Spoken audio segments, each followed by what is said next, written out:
Thank you, Mo. As was said, Louis, this is the beginning of a wonderful friendship. And I am so pleased to be here.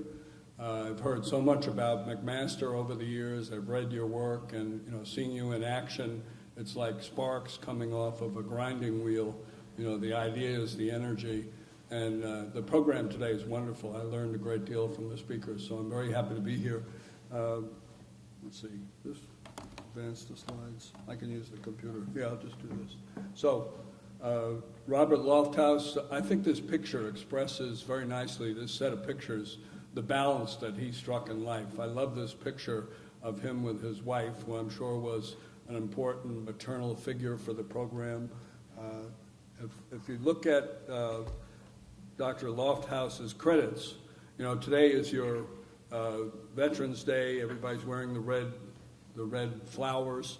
He served in the Royal Canadian Navy in 1943 during World War II. He was the founding member of the McGregor Clinic. As you mentioned, he developed the program. He was the chief from 1907 to 1987. I was interested in the nature of the awards he got as well, because they express a lot about the man. The Queen's Super Jubilee Medal, and a number of the awards were oriented toward community service and his involvement outside of orthopedics, his involvement with the larger community. Distinguished Service Award from the Hamilton Academy of Medicine, Hamilton Spectator Community Service Award, Outstanding Service Award from the AOA. And when he finished his orthopedic career, he's showing the balance in life. He was involved in the male Orpheus Canadian Choir. So I also noted that I'm only the third person to give this talk, so I'm deeply honored. As I looked at the background of the two previous speakers, they are both involved in international activities, so I'm very happy to follow in their distinguished footsteps and to try and continue this theme. Now, like Cecilia, when I was given this title, as I looked at the program and I understood, now I really understand it, having gone through the whole morning. What a wonderful idea. Finding your calling and focusing your efforts to be the best you can be. So I have used this opportunity as a way to kind of light my path into the next period of my life. I just recently gave the John Border a memorial address at the Orthopedic Trauma Association, and similarly, but even more so with this because of the topic today. So my topic is the global road traffic injury epidemic, and the effort to develop trauma care, not just prevention, but care in the lower and middle income countries.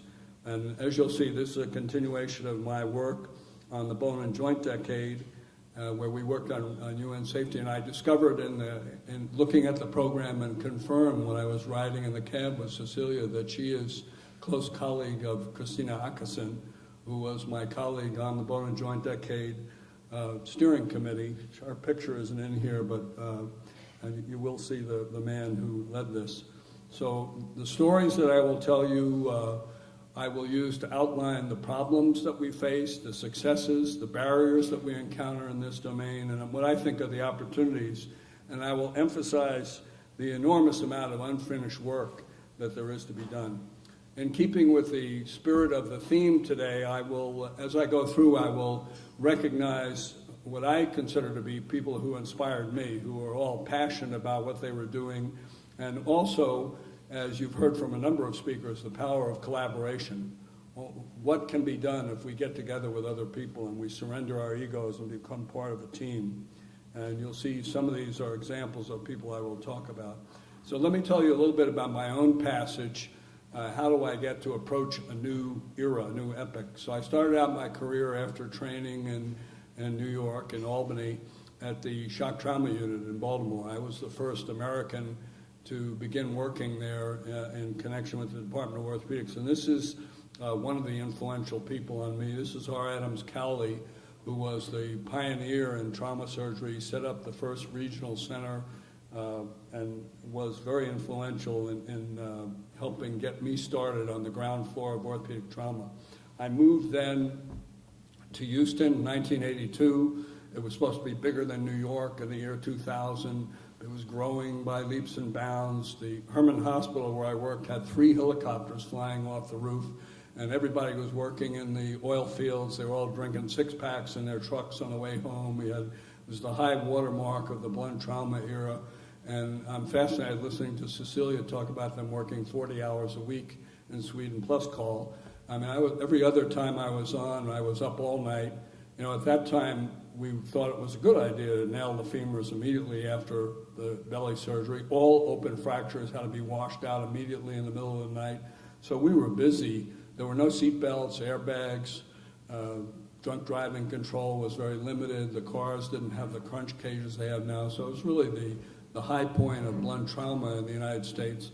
Now we have trauma rooms. Apparently you don't have trauma rooms in Canada. We have trauma rooms where the trauma surgery gets priority during the day. We don't have to bump elective cases. We don't have to put the trauma off. In fact, the Orthopedic Trauma Association is actually thinking about making this a requirement for certification that would either be done by OTA or even better by the American College of Surgeons as part of their trauma verification process. So this is in the early stages of discussion. So I was there for 10 years. I moved from Texas then to Connecticut, and I've actually been in Connecticut for 20 years now, and you can see I work at University of Connecticut and Hartford Hospital, Level 1 Trauma Center, and have continued to be involved not only in active management of trauma, acute trauma, post-traumatic problems, bone infection, but have become increasingly involved in trauma systems work over the years. Now, one of the things that really moved me beyond the United States and our systems into the international zone was the opportunity to serve as the International Committee Chair for the Academy between 1998 and 2003. And one of the early assignments I got right away was, we want to send you to Sweden, Dr. Brown, or Bill Tipton at the time. Why? What's there? Well, there's this professor, Lars Lidgren, who Cecilia knows very well, who is trying to form a movement. We had just lived through the decade of the brain in the 90s, and all the neuroscience departments in North America and Europe had gotten big buildings. There was a lot of money devoted to research in neuro-related problems, stroke, dementia, things of that sort. So he tried to do the same thing with the bone and joint things. And during that period of time, I was also the founding chair for the trauma committee for SICOT, Society Internationale Orthopedic Traumatology, but they had never done anything with traumatology. It was all about elective orthopedics until this period of time. I was fascinated with that. 102 countries, beautiful logo, very involved, but no trauma. So part of the Bone and Joint Decade initiative was to focus on problems you've heard about today: arthritis, osteoporosis and fragility fractures, low back pain, the second leading time of cause of work, off work, children's problems, and also injury. So what's the big problem in injury? The big problem is road traffic injuries. So these are the key facts right now. 1.3 million deaths a year, 20 to 50 million people injured, and this graph shows the comparison graphically to the problem of HIV, tuberculosis, road traffic trauma, and malaria. And the other three things are a major preoccupation of the world, the Gates Foundation, et cetera, but tremendous under-recognition of injury as a public health problem and funding for this. This is the statistics of where the problem is. Road traffic injuries mainly in the developing countries, 85 to 90% of the deaths in that area. And then because of the nature of the population, tremendous growth in the birth rate in these developing countries, very big population of young in the developing world. And this probably explains why this is the leading cause of death from ages 15 to 29. And unlike HIV, malaria, and tuberculosis, which are sort of coming under control, the road traffic injury problem is growing, particularly because of explosive growth in motorization and terrible inability to prevent crashes and lack of adequate care in Asia and Africa. And it's growing in those areas. In fact, if you look at global health statistics, the road traffic injury, which is in the red boxes, is climbing up to the top of every age group. And it's predicted now that between 2004 and 2030, it will move from 9th place to 5th place as a cause of death. And if you look at disability-adjusted life years as the measure of disability, In 2020, it's supposed to reach third place behind only heart disease and unipolar depression. So this is because of the fact that there are poor traffic regulations, many unpaved roads, poor use of public transportation, people piled on trucks and buses like this.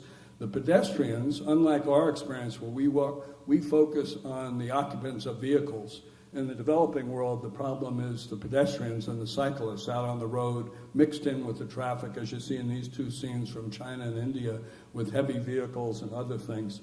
There's also a growing problem with the use of motorcycles and scooters. Whole families travel on them, 5 people on a scooter, nobody has helmets, and when they're in a crash, many people are killed or injured. In Africa and some other parts of the world, they have this unique problem with the mataba, the minibuses, and they call them flying coffins or moving morgues, when they cram people into a vehicle that should have 8 passengers and they have 20 or 25. And when they get into a crash, which are frequent because of poor maintenance, drunk driving, speeding, bald tires, inadequate changes in the car, they're a big problem. So Lars Lidgren, who you see here on the right,